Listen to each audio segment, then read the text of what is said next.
तो बच्चों रस होता क्या है इसके बारे में हम जान लेते हैं। जैसे कि आप कोई कविता पढ़ते हैं या कविता सुनते हैं, इसके अलावा आप कोई नाटक देखते हैं, तो उनको देखने सुनने से आपको एक विशेष प्रकार का मजा आता है, आनंद आता है, और उसी आनंद को हम रस कहते हैं। निश्चित है, अगर आपको आनंद नहीं आएगा, मजा नहीं आएगा, तो ना तो आप कविता पढ़ेंगे, ना कोई नाटक देखेंगे, ना कहानी पढ़ेंगे।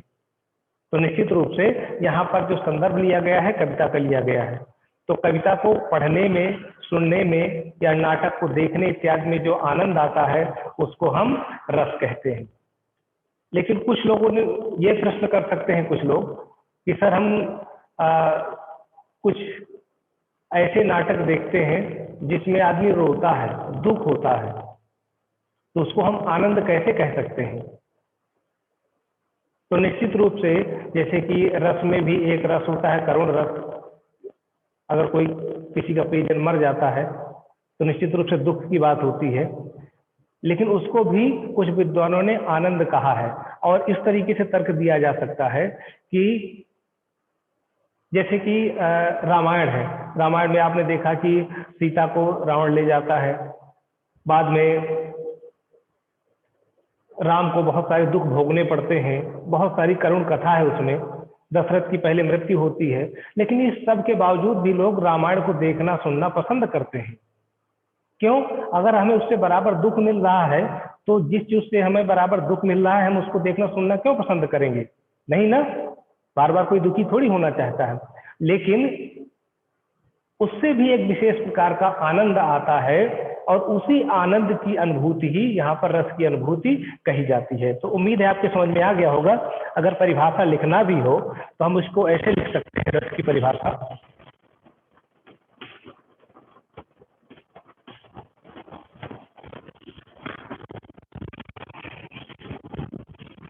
कविता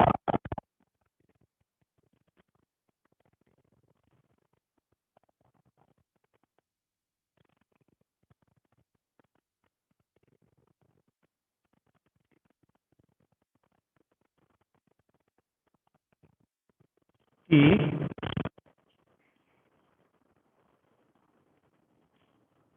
अनुभूति होती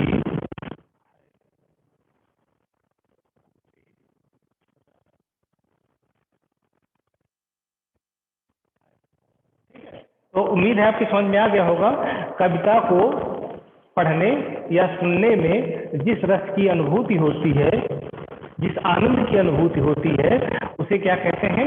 रस कहते हैं। ठीक है, इसके बाद हम जानेंगे कि रस के अंग कौन कौन से होते हैं। ठीक है, रस के अंग, ठीक है, तो रस के जो मुख्य अंग होते हैं वो पहला होता है स्थायी भाव, दूसरा होता है सर वॉइस कट कट के आ रही। जैसा वॉइस क्लियर नहीं है बिल्कुल भी,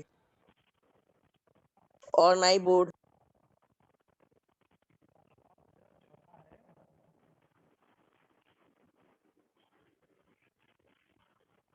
संचारी भाव।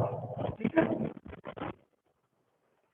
स्थायी भाव, वॉइस कट कट के आ रही है, क्लियर नहीं है। भाव, अनुभाव और संचारी भाव। हाँ, आवाज में समस्या है? जिस तरह वीडियो में तो मैं बोल कर सुनाई दे रहा हूँ। रस के जो मुख्य अंग हैं वो चार हैं: स्थायी भाव, विभाव, अनुभाव और संचारी भाव।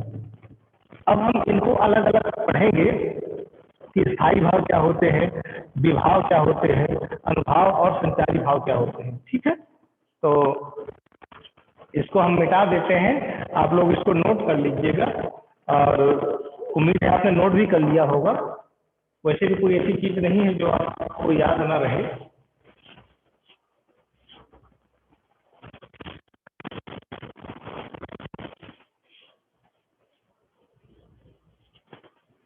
चलिए, तो सबसे पहले हम शुरू करेंगे कि स्थायी भाव क्या है, लेकिन उसके पहले एक चीज और, एक सूत्र बता देता हूं जो बड़ा प्रसिद्ध सूत्र है। एक विद्वान थे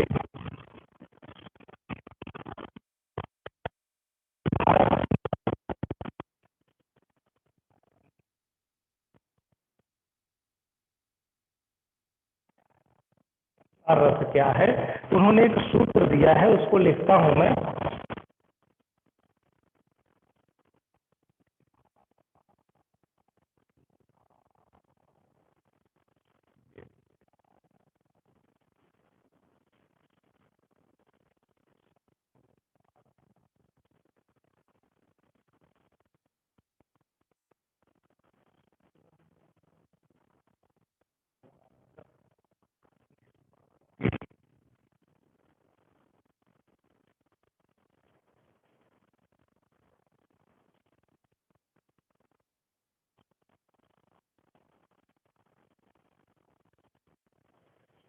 विभावानुभाव व्यभिचारी संयोगाद्र निष्पत्ति ही। ठीक है, अब इसका मतलब क्या होता है, इसको अलग अलग करके पढ़ेंगे। ये विभाव हो गया, विभाव और यहाँ पर दीर्घ संधि से अनुभाव और व्यभिचारी यानी संचारी भाव। विभाव, अनुभाव और व्यभिचारी यानी संचारी भाव के संयोग से रस की निष्पत्ति होती है। ये भी एक तकनीकी परिभाषा दे सकते हैं। ठीक है, अब आप कहेंगे इसमें स्थायी भाव नहीं है, तो उसकी भी व्याख्या हम कर देंगे कि स्थायी भाव कॉमन होता है, वो हर किसी में मौजूद होता है, और कोई एक स्थायी भाव जब इन तीनों चीजों से संयोग करता है तो वहां पर रस की निष्पत्ति होती है, जो कि रसों की संख्या मूलतः 9 होती है। उनकी भी चर्चा हम आगे करेंगे। ठीक है, तो इस सूत्र को भी आप लिख सकते हैं, याद रख सकते हैं। विभाव, अनुभाव और व्यभिचारी भाव के संयोग से रस की निष्पत्ति होती है। निष्पत्ति होना मतलब प्रकट होना, पैदा होना, उत्पत्ति होना। तो किसी रस की उत्पत्ति में इन तीनों का बहुत बड़ा योगदान होता है। तो आखिर ये तीनों हैं क्या, इसके बारे में स्थायी भाव क्या है उसके बारे में भी जानेंगे। तो सबसे पहले हम जानते हैं, पहला जो हमने रस के आपको बताया। सर आपकी वॉइस एक भी क्लियर नहीं है।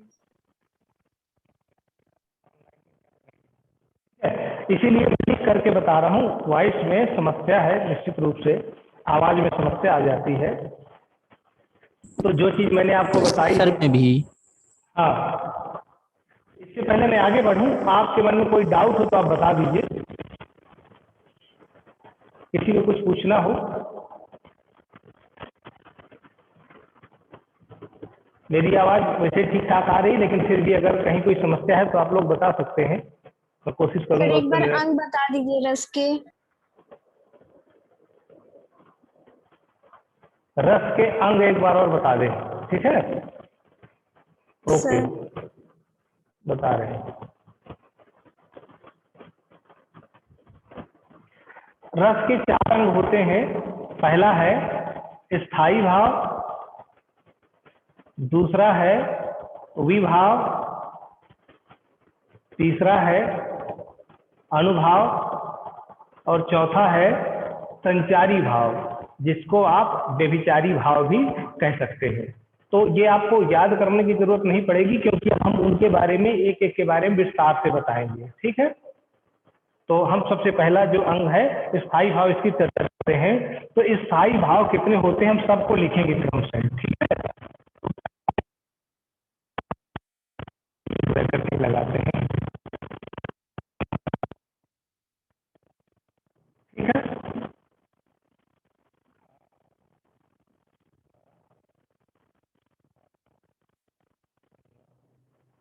फिर हम इसको कागज में लिख के नंबर रहेगा, इसको हम कर देते हैं।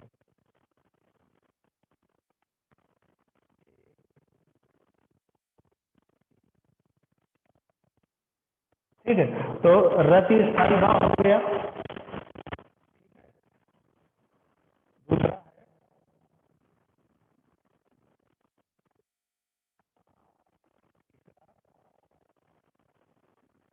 हाँ, चौथा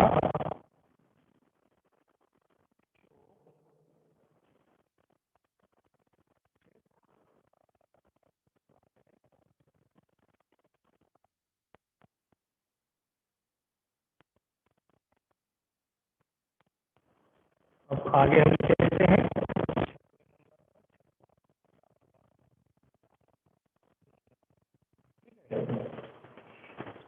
आश्चर्य हो गया। इसके बाद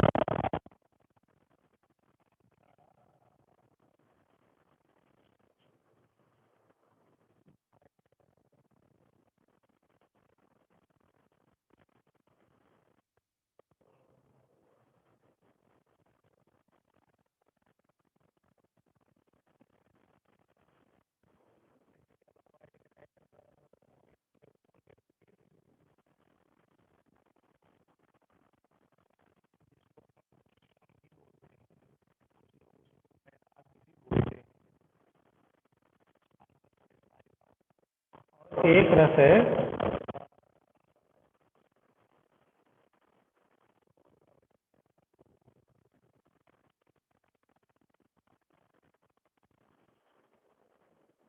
ठीक है, ये 9 स्थायी भाव है।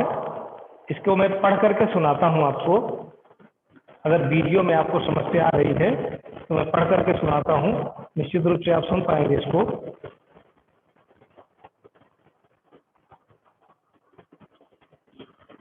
हाँ, पहला है रति स्थायी भाव, दूसरा है उत्साह, तीसरा है चौथा है शोक, पांचवा है आश्चर्य, छठवां घृणा, सातवां भय, आठवां क्रोध और नौवां है ये निर्वेद। निर्वेद में थोड़ा सा ये रेत लगाना है, निर्वेद। निर्वेद के ही अन्य नाम है शम और वैराग्य।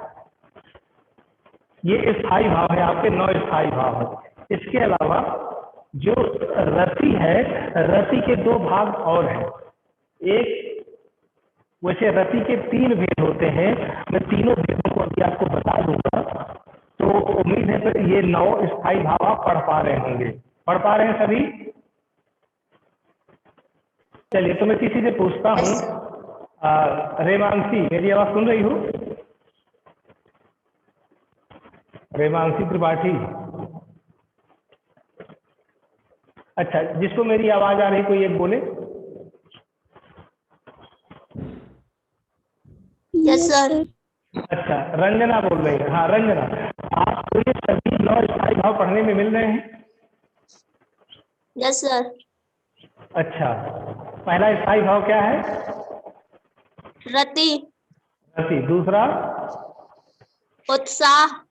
हाँ, क्रम से पढ़ के सुना दीजिए। उत्साह, हास, शोक, आश्चर्य, घृणा, भय, क्रोध, निर्वेह, वैराग्य। वैराग्य। अच्छा, बहुत अच्छा, बहुत अच्छा, शाबाश। तो ये 9 स्थायी भाव हैं। अब हम आपको बता दें, वैसे सभी के बारे में आप जानते होंगे, लेकिन कुछ एक ऐसे शब्द हैं जिनके बारे में नहीं जानते। रति क्या होता है? रति मूलतः प्रेम को कहते हैं। रति मूलतः प्रेम को कहते हैं। तो प्रेम के भी 3 भेद होते हैं। एक तो पति पत्नी का प्रेम, दूसरा जो प्रेम होता है माता का पुत्र से प्रेम, और जो तीसरा प्रेम होता है भक्त का ईश्वर से प्रेम। तो इस प्रकार से रति के 3 भेद हो जाएंगे। एक कांता विषयक यानी पति पत्नी का प्रेम, दूसरा औपत्य विषयक या वात्सल्य विषयक जिसको वत्सलता बोलते हैं, माता और पुत्र का प्रेम, और तीसरा हम कह सकते हैं देवता विषयक रस यानी देवता संबंधी प्रेम, भक्त का ईश्वर से प्रेम या ईश्वर का भक्त से प्रेम। उत्साह, उत्साह आप जानते हो, मन में वीरता का भाव आ जाए तो जोश आ जाता है, वो उत्साह हो गया।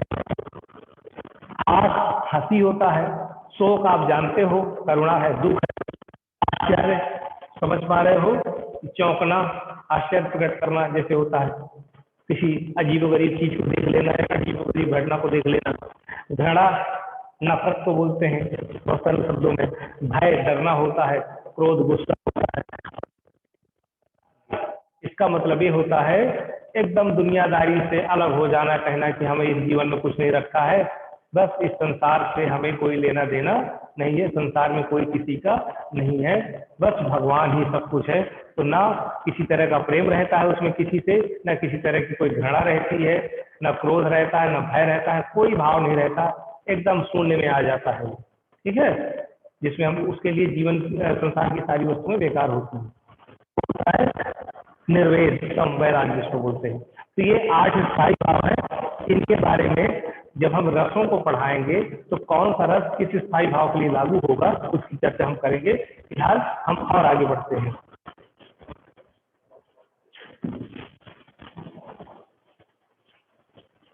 दूसरा मैंने आपको बताया था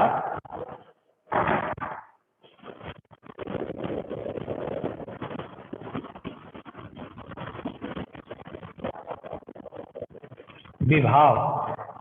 विभाव क्या होते हैं? विभाव में बताऊं उससे पहले एक परिभाषा लिखवाना मैं चाहता था, लेकिन नहीं लिखवाया, सोचा कि शब्द से ही पता चल जा रहा है।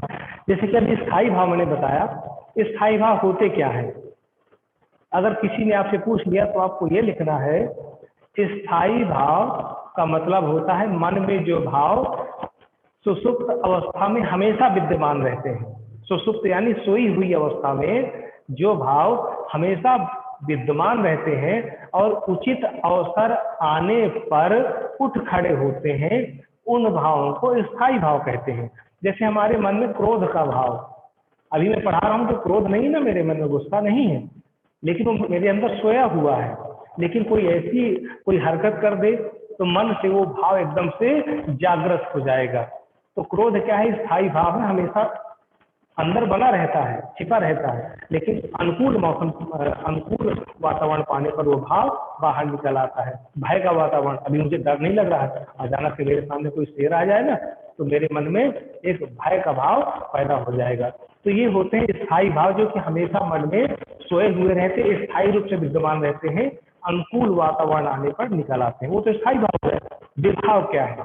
तो विभाव की मैं परिभाषा पहले बता दूं।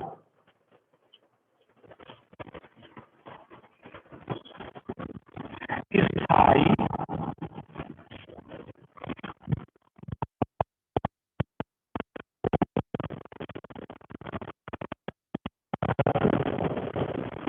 करने वाले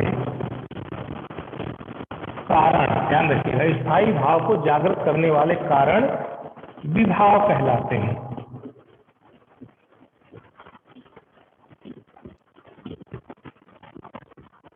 स्थायी भाव को जागृत करने वाले कारण विभाव कहलाते हैं। अब आप कहेंगे कि कारण क्या है? तो अभी मैंने बताया कि मेरे मन में क्रोध का, भय का भाव अंदर विद्यमान है, लेकिन उसको जागृत करने का कारण कौन हो सकता है? मेरे सामने शेर आया तो शेर को क्या कहेंगे? क्या कहेंगे? विभाव कहेंगे। या क्रोध भाव मेरे मन में जगा दे, इसका मतलब किसी बच्चे की कोई हरकत, बीच बीच में टोकना, या कहा जाए बीच बीच में माइक को ऊपर नीचे करना, जो भी है, तो क्रोध दिलाने का कारण विभाव कहलाएगा। डराने का कारण विभाव कहलाएगा। यानी जो भी करेगा वो क्या कहलाएगा? विभाव कहलाएगा। ठीक है। अब विभाव के भी हम पुनः दो भेद करते हैं। विभाव के अंग, विभाव के जो भेद होते हैं वो दो होते हैं। पहला हम करेंगे आलंबन, ठीक है, और दूसरा है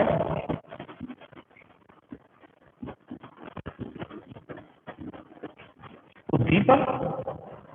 आलंबन और उद्दीपन। आलंबन और उद्दीपन क्या होता है, इसको हम और सरल तरीके से समझते हैं।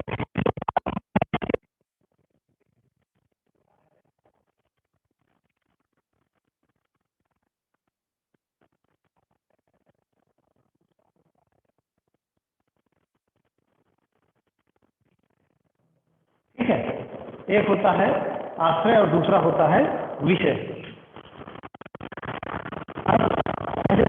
कि आलंबन है क्या? तो आलंबन में मुख्यतः दो चीजें आएंगी, हम उसको इस तरीके से आपको समझाते हैं। उदाहरण के लिए आप घर में टीवी देखते हैं, तारक मेहता का उल्टा चश्मा देखते हैं। अब जेठालाल और उनके पिताजी, जब भी आप देखते हैं कि जेठालाल और उनके पिताजी आमने सामने होते हैं तो लोगों को हंसी आने लगती है। उनके पिताजी उनको डांटते हैं और जेठालाल तरह तरह के चेहरे बनाता है तो हमको हंसी आती है। एक विशिष्ट वातावरण होता है। अब इसमें आलंबन कौन है? आलंबन हम देखने वाले हैं और दूसरा आलंबन है जेठालाल। उसके पिताजी को देख करके जेठालाल के विभिन्न प्रकार की क्रियाएं करता है, हंसता है, रोता है, हकलाता है, और उसे देख करके हमें हंसी आती है। तो आलम्बन में हम हो गए दर्शक और जेठालाल हो गए। उद्दीपन में उसके जो पिताजी हैं वो आ जाएंगे, उनका डांटना, उसका गुस्सा होना, क्रोधित होना। अब कैसे? अब आश्रय और विषय क्या है? आश्रय जिसके मन में भाव पैदा होता है। हंसी का भाव किसमें पैदा हो रहा है? दर्शकों में, हम में पैदा हो रहा है, तो हम आश्रय हो गए। जेठालाल क्या हो गया? विषय हो गया। यानी जिसको देख करके मन में भाव पैदा होता है वो विषय होता है। और यहाँ होगी बात। और विषय, आश्रय क्या? जिसके मन में स्थायी भाव पैदा होते हैं वो कहलाता है, और जिसके मन में, जिसे देख करके मन में स्थायी भाव पैदा होते हैं वो कहलाता है विषय। जैसे कि मैंने अभी शेर का उदाहरण दिया था। शेर मेरे सामने आ जाएगा तो मैं डरूंगा, मैं कौन हूँ? आश्रय हूँ। और किसके कारण डर गया? किसे देख करके? शेर को देख करके। शेर क्या है? विषय है। और उद्दीपन क्या है? आसपास का डरावना वातावरण, अकेला हूं, जंगल में हूं, कोई नहीं है, सब कुछ सुनसान है, वो उद्दीपन हो जाएगा। क्यों? क्योंकि आप चिड़ियाघर में जाते हो, आपके सामने शेर होता तब तो आप नहीं डरते हो, क्योंकि वहां पर उद्दीपन है ही नहीं, तो शेर तो पिंजरे में बंद है। तो उद्दीपन एक वातावरण को, प्राकृतिक वातावरण को हम कह सकते हैं, ऐसे इन्वायरमेंट को जिसमें वो भाव पैदा होना ज्यादा जरूरी हो जाता है। इसी चिड़ियाघर में शेर को देख करके आप नहीं डरते, लेकिन जंगल में देख करके उसी शेर को आप देख करके डर जाते हो। इसलिए जंगल यहाँ पर उद्दीपन का कार्य करेगा। तो उम्मीद है बात समझ में आ गई होगी। चलिए, किसी के मन में कोई प्रश्न हो तो बताइए।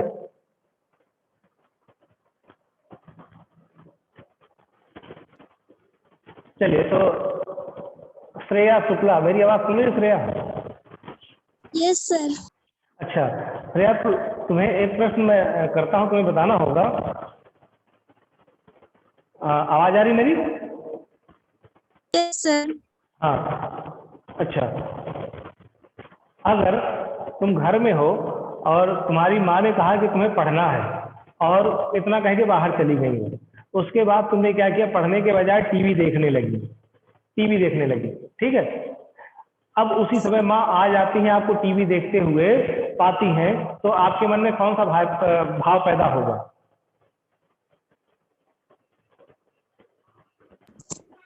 डर का। डर का भाव पैदा होगा। इसमें आश्रय कौन होगा, विषय कौन होगा? आश्रय में और विषय हाँ, मम्मी। और उद्दीपन क्या होगा? सर मैं टीवी देख रही थी, इस वजह से उन्होंने मुझे डांटा। बिल्कुल, टीवी का चलना उद्दीपन है भाई। अगर टीवी ना चला रही होती तो तुम्हें डर ही नहीं लगता। टीवी चला रही थी इसलिए तुमको डर लग रहा है, क्योंकि टीवी चलाने के लिए माँ ने मना किया था। तो उम्मीद है सबकी समझ में आ गया होगा आलम्बन क्या है, आश्रय और विषय क्या है, और उद्दीपन क्या है। लेकिन इसके बावजूद अगर किसी के मन में कोई प्रश्न है तो अभी पूछ सकते हैं। नो डाउट सर, कोई प्रश्न नहीं। ओके, चलिए तो और आगे बढ़ते हैं हम।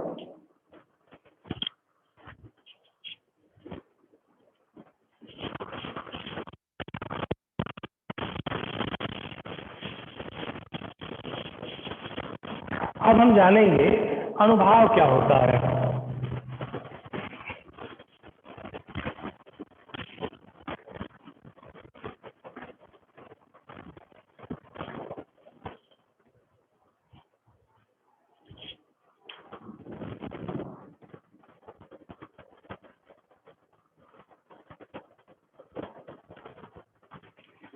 अनुभाव क्या होता है? बच्चे ये बताइए, आपने अनुभव शब्द सुना है?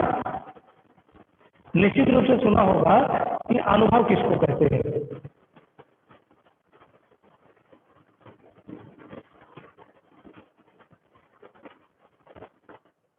अभी मैंने प्रश्न किया था कि जो हमें डर लगता है, तो डर लगने पर क्या करते हैं? शरीर कांपने लगता है, पसीना निकलने लगता है, हकलाने लगते हैं, या फिर गुस्सा आ जाए तो आंखें लाल हो जाती हैं, भुजाएं फड़कने लगती हैं, हाथ पैर कांपने लगते हैं, मारने का मन करता है। बस अनुभाव वही चीजें हैं। जो आश्रय होता है, जिसके मन में भाव पैदा होता है, और भाव पैदा होने के बाद उसके शरीर में जो जो गतिविधियां होती हैं वो सब आ जाएगा अनुभाव के अंतर्गत। तो बहुत ही सरल सी परिभाषा है, आश्रय के द्वारा की जाने वाली चेष्टाएं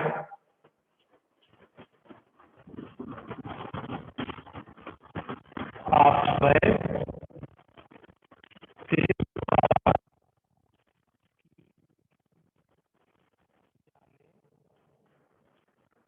वाली चेष्टाएं अनुभव कहलाती हैं। हालांकि ये एक आधी परिभाषा है, लेकिन समझने के लिए आपके लिए पर्याप्त है।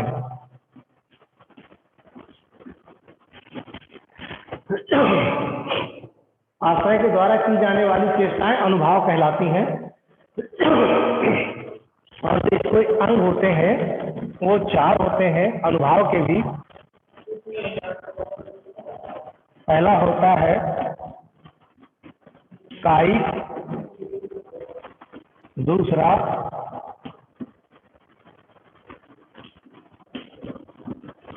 मानसिक, तीसरा शास्त्रीय,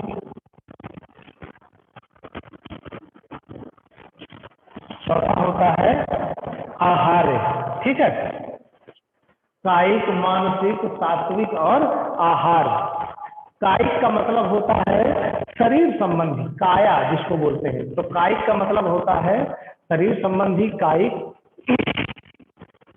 मानसिक, मानसिक का मतलब मन से संबंधित, मन में जो हर्ष और विषाद के भाव होते हैं, प्रसन्न होना या जो भी है, उसकी वजह से जो हमारी गतिविधियां होती हैं, ज्यादा चेहरा खिल जाना, है ना।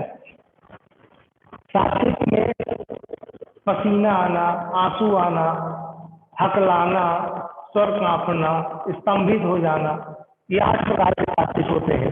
और आहार में आता है पोशाक इत्यादि, कपड़े पहनना। जैसे कि मान लीजिए जो रति का स्थायी भाव होता है, जिसके मन में रति का प्रेम का भाव होता है, वो अच्छे अच्छे सुंदर सुंदर कपड़े पहनना। या जिसके मन में वैराग्य का भाव होता है तो एकदम फटे पुराने कपड़े पहना, साधु वाला घूमता रहता है। तो आहार में वेशभूषा इत्यादि आ जाती है। या फिर जैसे शोक का भाव किसी के मन में होता है तो उसे श्रृंगार करने का होश नहीं रहता है ना, चेहरा उसका लिटा पिटा, कपड़े फटे या अस्त व्यस्त रहते हैं, तो आहार में वेशभूषा आता है। तो इसको भी समझ लीजिए, इसको शरीर संबंधी हम कह सकते हैं, शरीर संबंधी, मानसिक,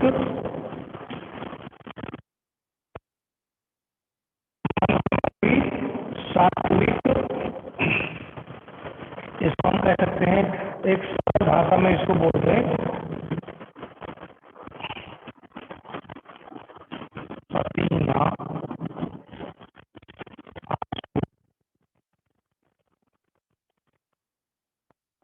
समझ जाएंगे। और आहार वेशभूषा,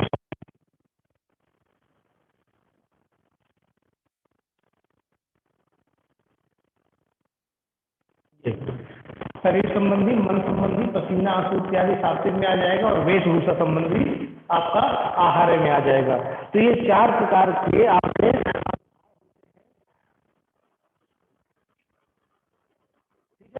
तो ये आपकी समझ में आ गया। जरा कुछ पूछ लेते हैं।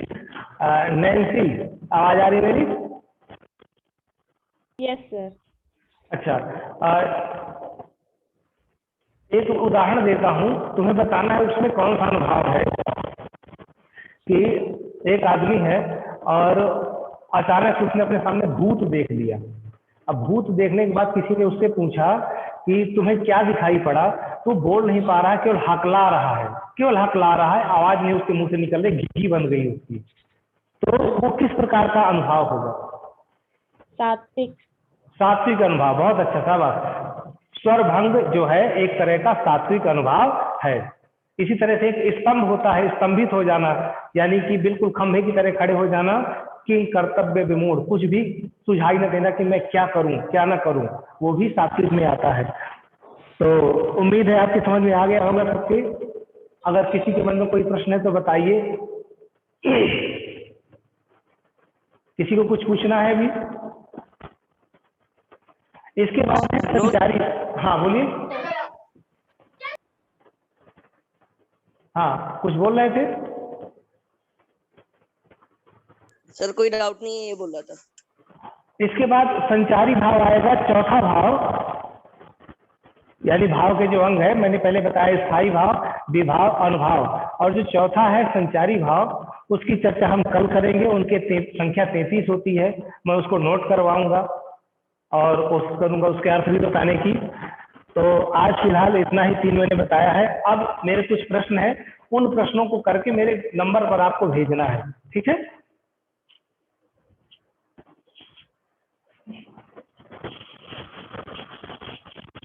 सर इस क्लास की वीडियो यूट्यूब पे आएगी? क्या? सर इस क्लास की वीडियो यूट्यूब पर आएगी? देखते हैं, कोशिश करते हैं। उसमें रिकॉर्ड कर लिया, कोशिश करेंगे।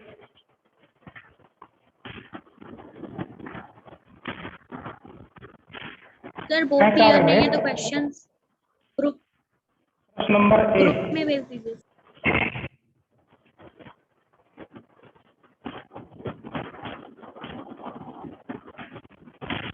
स्थायी भाव इसे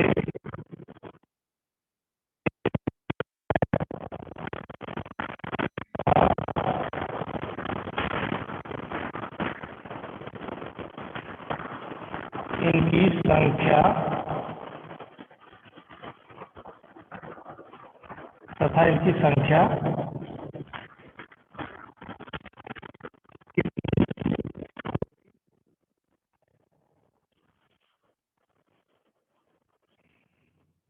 और प्रश्न नंबर 2 है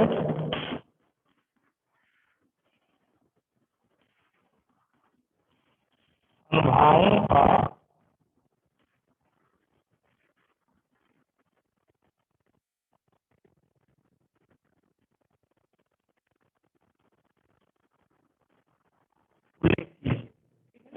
स्थायी भाव कितने हैं, उनके भी नाम